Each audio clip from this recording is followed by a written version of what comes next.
Hello សួស្តីបងបាទបងប្អូនអរគ្នាបាទថ្ងៃនេះយើងចូលស្តុកថ្មីទៀតហើយបាទប្រភេទ Kawasaki បាទ KLX ឆ្នាំ2011បងប្អូនប្រភេទกระดาษពុនម៉ូតូឃ្លាំងទៅចូលស្តុកថ្មីណាបងប្អូនណា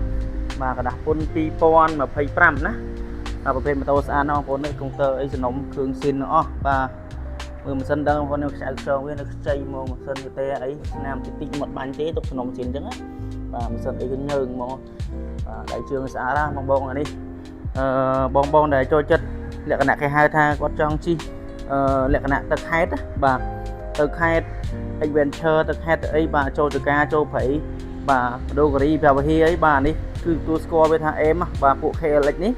បាទវាមានធុងទឹកវាមាននឹងហាធុងទឹកវាមានធុងទឹក2បាទហើយ6លេខបងប្អូនណាសម្រាប់ផ្លូវឆ្ងាយក៏បានចូល rally លេងព្រៃក៏បានបាទអានេះអេមណាខ្ចីបងប្អូនណា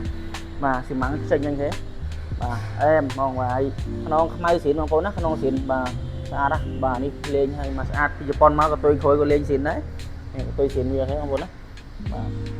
សបោអីមកអេមបាទម៉ាស៊ីនអីធានាឲ្យបងប្អូនណាបាទមកឆ្ងាញ់ស្អាតណាបាទបូមអីខ្ចីបាទអត់ដែរជួយជុលទេបាទម៉ាស៊ីនអីក៏អត់ដែរជួយជុលដែរសំណុំស្រៀនទាំងអស់បាទទឹកថ្នាំអីតិចតិចខ្ញុំអត់ធ្វើទេបាទទុកឲ្យស្រៀនទាំងអស់វាមកបាទស្អាតណាសាច់ជួទៅអី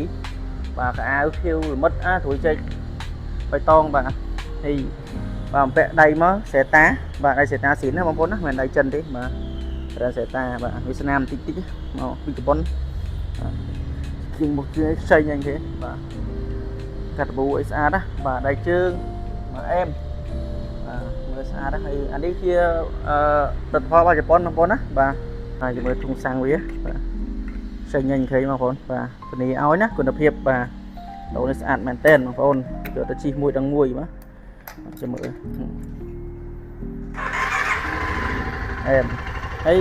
ពេលពួកនេះប្រើប៊ិចបងប្អូនណាបាទឆ្នាំ2011នេះប្រើប៊ិចបាទឃើញម៉ូតូជប៉ុនបងប្អូន6លេខបាទបាទទៅជាង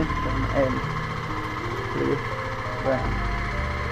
សិនអីធានាឲ្យបងប្អូនណាបាទប្រភេទតូស្អាតភ្លឹងចេះបងយកទៅជីមួយដល់មួយណាហើយមានចំណេញបានបាតក្រមមួយទៀតនេះបាតក្រមមិនលុយបាតក្រមរ៉ាមកពីជប៉ុនជាប់ពីជប៉ុនមកបងប្អូនណាលុយហេបាទតែជើងខ្ចីបូមឲ្យស្អាតណាសំណុំវាទាំងអស់បងបាទស្អាតណាខ្ចីហ្មងនេះអ្នកឆ្លាញ់ KLX ត្រូវបងប្អូនណានេះមួយដល់មួយបងប្អូនបាទពីច្រើនឥឡូវមួយរយៈហ្នឹងខ្ញុំទិញតែម៉ូតូស្អាតយកមកលក់ដើម្បីអីបងប្អូននៃយើងយកទៅជិះមួយដល់មួយអត់សូវធ្វើទុកចឹងណាបាទហើយស្អាតសំណុំចេះបាទអេមហ្នឹងហើយបាទអូខេហ្នឹងហើយ